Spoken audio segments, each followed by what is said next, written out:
மரியாதைக்குரிய பாரத பிரதமர் அவர்களுக்கும் முப்படைகளுக்கும் நாங்க நன்றி சொல்வதற்காக இந்த பேரணியை நடத்துகிறோம். இன்னைக்கு நாங்க சுதந்திரமா நாமெல்லாம் இந்த தெருவில் நடமாடுகிறோம் என்றால் தூங்கா இரவுகளை சந்தித்தது நமது ராணுவம். இந்த உலகிற்கே ராணுவமும் பிரதமரும் ஒரு முன்னுதாரணமாக திகழ்கிறார்கள்.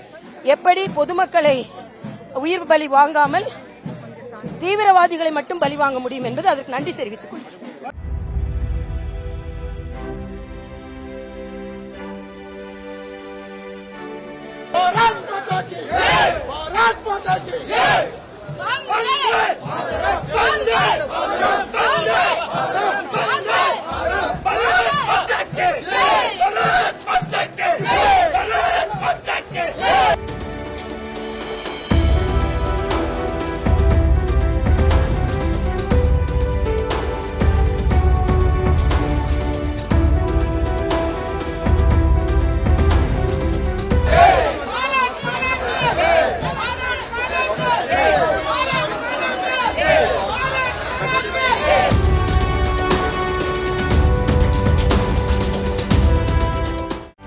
செய்திகளை உடனுக்குடனும் துல்லியமாகவும் தெரிந்து கொள்ள சப்ஸ்கிரைப் பண்ணுங்க.